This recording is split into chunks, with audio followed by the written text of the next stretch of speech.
Well, let's talk about what's at stake here with Laura Montecchio. She's a doctoral researcher at King's College London.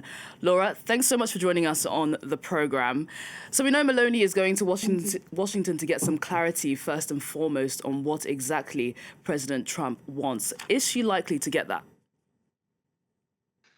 That's a very good question because for sure she will either try to placate Trump to gain leverage and boost her standing within the EU, especially thanks to her alignment with Trump's agenda and politics, or she could also fully side with him, which could be quite dangerous, let's say, in terms of her relationship with Brussels.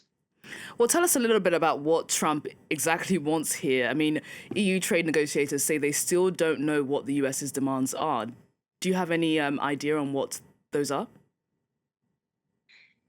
I don't think I know better than that because it's with this American first, Trump's approach is stepping away from the traditional multilateral order, while the EU is very much funded on this multilateralism. And so the EU is more trying to strike a balance between defending its interest and also keeping a door open to dialogue and compromise.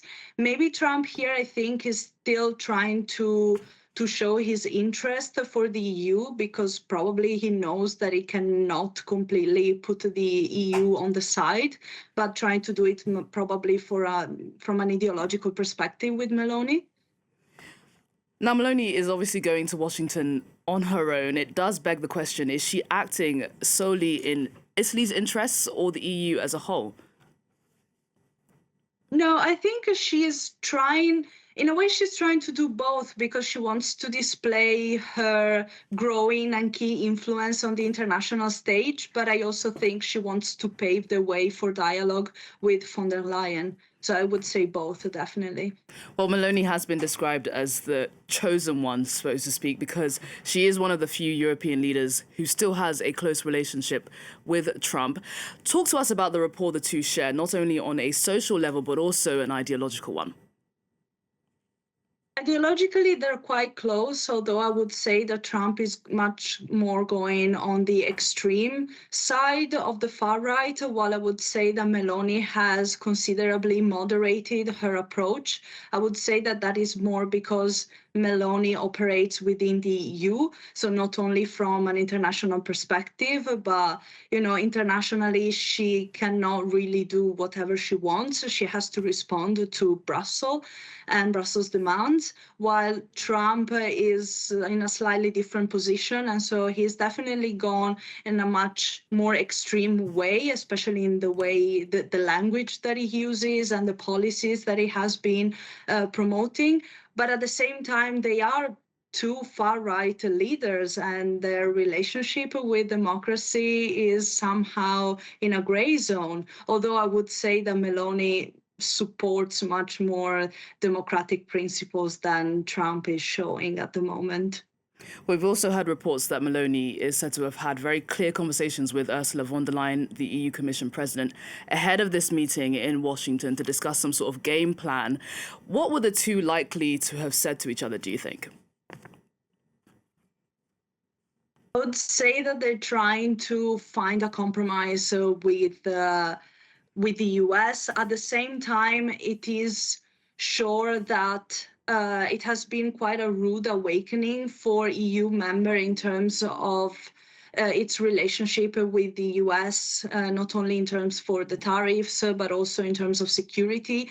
So now the EU is quite aware that it cannot and should not rely on the US for its security.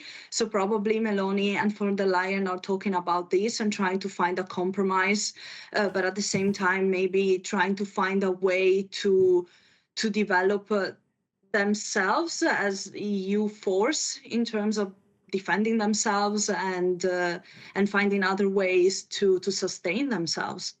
Well, Laura, let's talk about the trade war because the EU is trying to now forge closer ties with China as this tit-for-tat continues with Washington.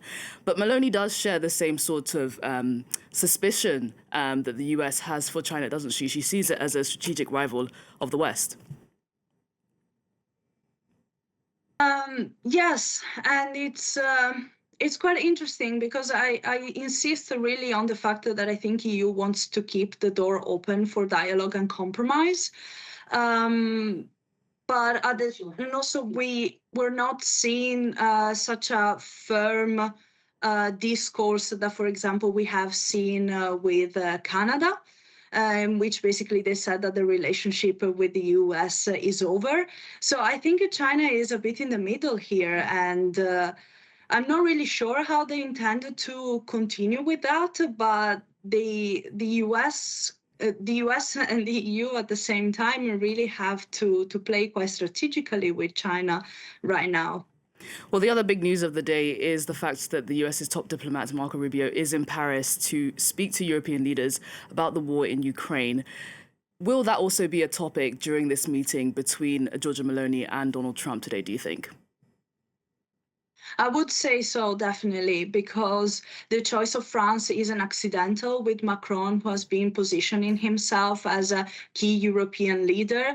And as I was saying before, I think Meloni is trying to do the same on the international level. But we know that Macron has really trying to position himself in terms of Ukraine and the Middle East, while I would say that Meloni has tried to align a bit more, as I was saying before, in terms of ideology and agenda, trying to find compromises with Trump, especially with the tariffs. So I would say that here the meeting in France is quite significant, and it shows again that the US wants to keep the door open to the EU, and this could be quite significant and important for Meloni and von der Leyen as well to consider. Laura, great to talk to you. Thank you so much for giving us your analysis today on Around the World. Thank you. Thank you for having me.